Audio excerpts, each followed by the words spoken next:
ginnaaw ba ñu bañee ne seen toogaanu ñaxtu boobee du fi am ñoom waa Yewwi Askan Wi mu mel ni nag moom préfet bu Ndakaaru daal dina koy gën a dëggal comme ni ngeen ko gisee si image yi nii ñi nga xam continuer dama lay ñaan nga aimé vidéo bi bu fekkee ne neex na la bu fekkee gan nga ci groupe bi aussi maa ngi lay invité nga abonné.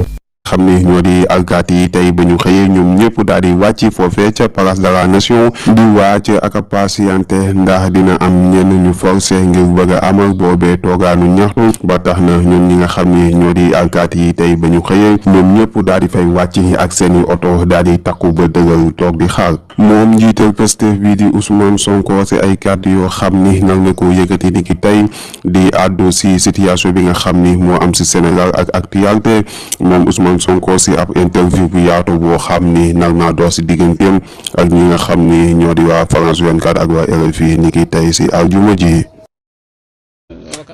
léegi naa la jox révélation bu neex a neex. kan la. Farba Ngom moo nekkoon seefu ci mukaayu Eumeu Sène. Farba Ngom waaw Farba. wallaay la sim Farba moo yoroon ci mukaayu Eumeu Sène laaj ko Eumeu Sène. wala laaj ko moom Farba moo yoroon ci mukaayu Eumeu Sène. Farba ak Eumeu daan nañ bokk lal moo daan yor ab R12 di ko ci yóbbu dégg nga Farba moomoon R12 bi fu ñu dem Farba yaakaaroon na ne àdduna mooy yëngal biteel bi ba mu fuur mu sotti ko ëndi. barke alxuraan tamit ngi nii ci palais bi di conseiller Macky Sall moo tax suñu xaadim nga mës a bopp rek booy puus di dem. Farba Ngom moo yoroon ci mukaayu Eumeu Sène du ko weddi. Farba Ngom meen waaw. bi nekk ci président Macky Sall député. Farba Ngom bu baax Farba Ngom amul lu ñu deful ci mbapat ma ak moom mu may dégg amul fu ñuy jaaru ci mbapat. Farba Ngom moom taal otoom ñu def ci essence. waaw heure ba jot mu ne jug la làmb rek la xam ne dafa bëgg làmb. mais su ma amul ku ko gën a xam làmb. ci gaar moom Farba Ngom ñoo doon ànd ba bër set. Malick Ndour salaamaaleykum.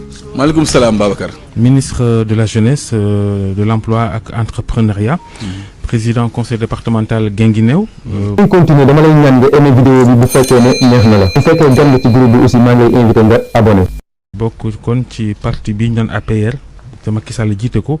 dañuy njëkkee li ñu yëg biig ne soxna yi bokk ci biir APR samedi dañuy dem Grand Théâtre bu ñu xëyee ne dañuy samp Macky Sall mu nekk seen candidat ci élection présidentielle atum 2024. looy dëggal lam déet. bon maa ngi dégg ay initiative yu bëri lu baax la am nañ ci droit aussi et je pense que si démocratie la ñu nekk. am ngeen ci droit. non ñoom am nañu droit wala ñun am nañu droit. yéen am ngeen droit. samp Macky Sall. non wax ne Macky Sall mooy suñu candidat. am ngeen ci droit. ah bien sûr que lan moo ko tere. charte réew mi. ban na ko charte réew mi tere charte réew mi fan lañ bind ne nit am na bañ amul sañ-sañu taxaw ne kii mooy suma. loolu troisième mandat day taal réew mi. bon xanaa yow yaay taal réew mi. déedéet noo koy lu muy taal réew mi. dañ ko gis feneen. réew yu bëri am jafe-jafe. waaw mais xam nga coowal troisième mandat rawatina kilifa gu taxaw ne man pare naa ci Macky Sall yëkkati kàddu ne pare naa ci. xam nga lan xam nga luy taal réew mi. mooy nga toog ndekki ba suur naan jël sa rajo ne troisième mandat day taal réew mi loolu mooy taal réew mi. Macky Sall dafa war a wax carrément bokkuma réew mi ne ci jàmm loolu dëgg. xam nga lan mooy dëgg mooy yow nga bañ a taxaw xëy rek ne président Macky Sall lii la war a def.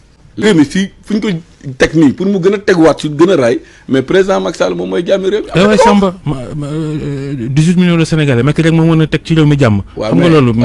ay c'est pas sérieux mais seen mandat bi ngeen bëgg a wékkaat Macky Sall xam naa bëgg a rawale seen bopp la rek ndax luubal ak randal yi ñu leen di jiiñ ñu leen di wékk rawale seen sauver seen bopp sauver seen bakkan. mais Babacar yow nag mandat bi dafa mel ni daf la tiital mais dama la bëgg expliquer fii amul kenn ku fi raw